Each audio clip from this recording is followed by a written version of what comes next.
Hey guys, I'm Ryu Dan. Namataku Kent, and welcome to Random Talks, our podcast-like series. How are you, Dan? I am tired, but overall, very nice. Yeah, I've been working a lot. I only had one day off this week because I decided to give up another day to give one of my days off to work more. Worst decision I ever made. Yeah, well, money's money. Money's money. Anyways, especially in these trying times. That is true. But hey, at least today was daylight savings time. Sleep an extra hour. That is true, although I was late to work. I swear on my grandma's peanut brittle recipe, my schedule said go in at 4. And I get a text saying, you were supposed to be here at 2. I was like, shit! What time was that?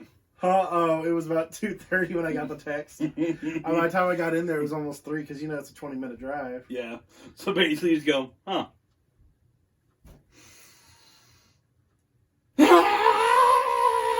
Pretty much, yeah, on the inside, I've done that a couple of times where I wake up, look at my phone, and I see what time it is, like... Well, here's the thing. I'm sitting here just chilling, watching The Good Place. I wasn't really doing anything special. Watching The Good Place, it just went bad. Anyways, let's go ahead and get on to the news. Yep. Here we are. Nintendo Switch Pro rumors. Okay, so we've been talking about for a while the possibility of a Nintendo Switch Pro, not an official name. We've already got the Lite, which is, you know, handheld mode only. Yeah. And we've been thinking about, you know, what if they made a dock that would help support 4K or something, you know, give more oomph to the power. Yeah. Well, with more and more rumors coming out about this, it looks like it's probably going to be dropping sometime next year. At least the reveal of it is. Yeah. And if they do, I will probably get one myself, because one thing I've noticed when I've been playing Breath of the Wild, like a lot of things start shifting into focus and you get close to it. I'll be walking near some landscape, and like at first, like, oh, not bad. All of a sudden, focuses in more. It's the fixes. lag. Yeah, it fixes itself. I was like, yeah, that was just an issue that Breath of the Wild had. Now, if you put it on the dock, it's not as bad. Yeah, true. The processor for handheld mode isn't as strong. Yeah, maybe if Pro will have a stronger form for it. I'm thinking maybe it'll have more of a micro LED situation, where instead of the LEDs are there and they're backlit, they will provide their own. Each pixel will have its own light. That'd be cool. Yeah. Isn't it amazing how we come so far from like handheld games now? Dude, there's 1 terabyte and 2 terabyte micro SD cards now. Really? They're a couple $100, but yeah. Think of how many games you could save on the Switch for that one. Oh, I'm waiting for it. I found one on Amazon. I'm waiting for this. I was going to get it on Prime Day, but it was too expensive still because what else? So you're waiting until after Thanksgiving? I'm waiting for the next time it drops in price. Yeah. Next up on the list, Ratatouille Ride sign installed. Okay, so as all of us theme park lovers know, we've been all waiting for the Ratatouille Ride in the France Pavilion ever since D23. COVID hit, delays. The outside is done. The inside has not been touched since. We talked about that in a previous Random Talks. They just added the sign for the ride itself. So not just the Guestos, you know, sign in at the top. We're talking about the actual ride sign. The sign that actually says what the ride is. Yeah. The Ratatouille, I think it's called Ratatouille's Adventure or something like that. I forget. Remy's Ratatouille Adventure. That was it. And then, so I'm really excited about this. If they can just, you know, move it along. Yeah, but you know what the way COVID is right now, it's going to be a good while at least. Yeah. I mean, we already know for a fact that the Tron coaster is going to be a while too. Yeah. Until COVID is either ended or... Too much. Yeah. Next up on the list, EA at it again. Do I dare ask? It's been a while since we talked about EA. Considering the fact that they do a lot more microtransactions than anybody else in the world. Oh. In fact, they used to be really, really great, and now they kind of just slop down from their throne of greatness and just keep going down the steps going... Well, so as you know, Netherlands banned loot boxes a while back. Uh-huh. And the order to, because they were like, oh, they're all gambling. EA's like, no, we're not doing that. They're not. It's not gambling. And this is mostly talking about their FIFA game, the soccer or the football for any possible international audience.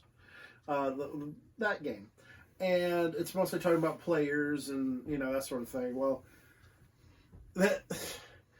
their fine was roughly it was 10 million euros, but that translates roughly to about $11.5 million. Yeah, not that big of a difference, but still. Yeah. The reason we haven't heard about any of this until now is because I'm waiting to see your expression. They hid it from the public because they didn't want it to ruin their good reputation. They had a good reputation? Exactly.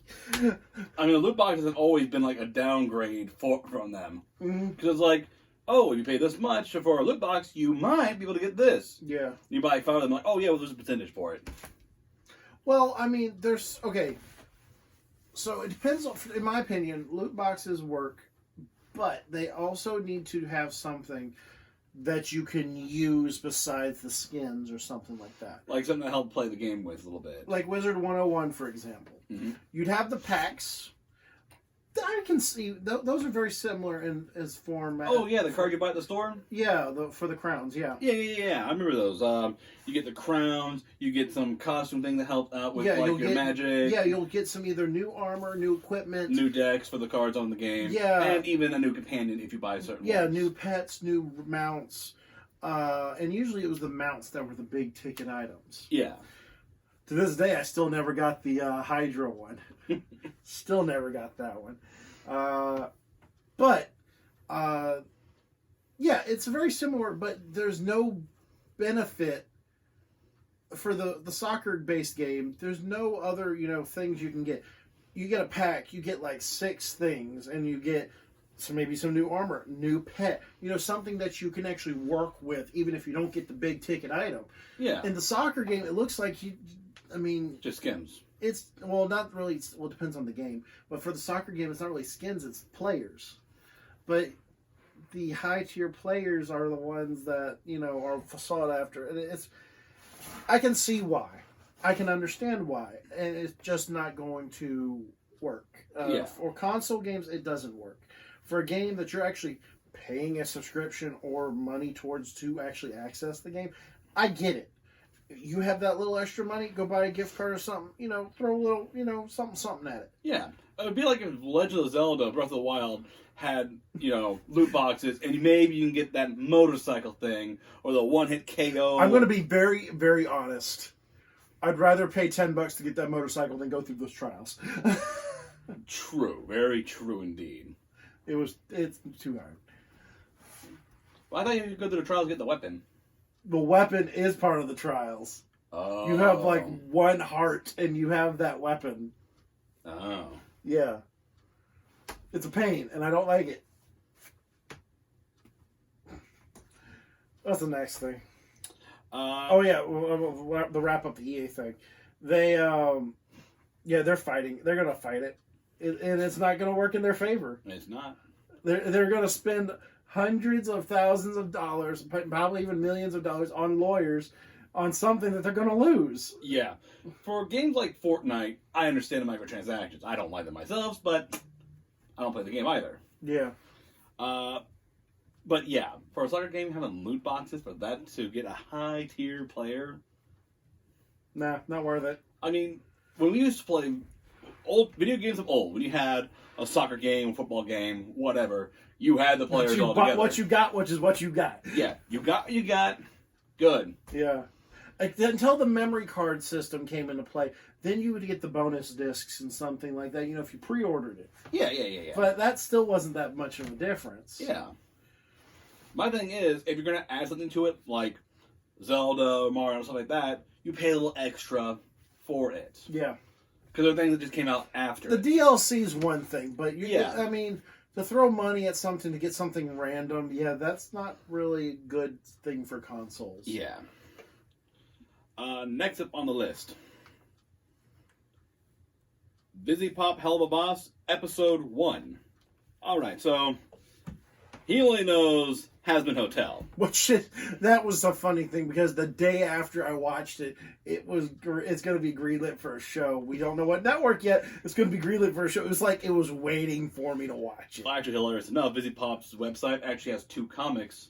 First one with starring Angel Dust as the main focus, Charlie and Baggy being there as well. Shows how they met. Yeah. Second one is with Alistair. Alistair is... Radio Demon. Oh. And it shows him, like, his daily life, like, what he does daily. As the Radio Demon or back in the day? As a Radio Demon in hell. And I just gotta say, I really have more respect for Alistair. Like, you don't know who he is. He just kind of shows up out of nowhere, and you just hear a backstory. And then all the glitchiness and everything he does. Well, he does that in the comic, just not like... It's not as visual. Yeah, but dude, don't make him mad. Oh, yeah, of course not. Oh, man. I will not spoil the comic now. I'll actually do a review of the comic sometime in the future. However, I highly recommend you and Creepy Jazz look at it at least. Okay. We could do it as a one of the... I can't believe we haven't seen it yet. We haven't done the next one. Yeah, we gotta do that for Hell of a Boss. But, anyways, those who don't know, Hell of a Boss is another series that Busy Pop is doing. Not for a network, but for, I think, our YouTube channel. Hilarious enough, it does take place in the Has-Been Hotel universe, just... Different story. Different story, different part of the pentagram, as they call it. Okay. They're basically a bunch of imps who are in the business of murdering people on the human realm.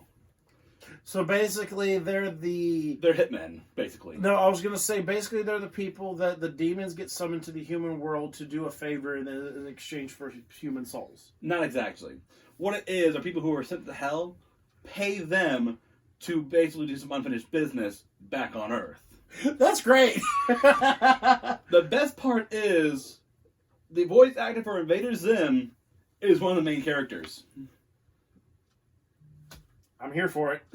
The boss is is egotistical, but in a good way. Like, he loves it, like, he loves his crew, but yet he also likes to mess with them. Yeah. But, this can be interesting. Oh god, in the official first episode, wow, it took a twist I didn't see coming. It just goes, okay.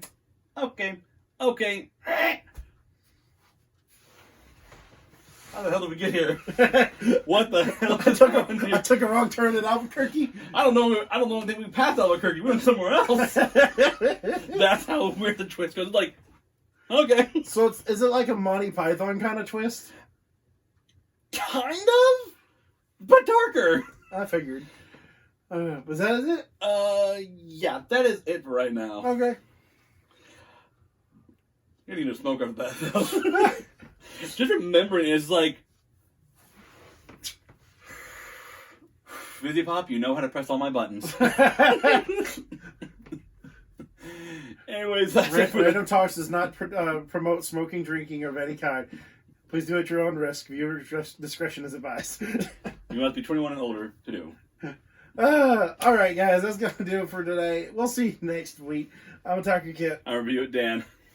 We love you guys. Don't forget to love each other. Stay safe. Wash your hands. And don't forget to stay random. Peace out.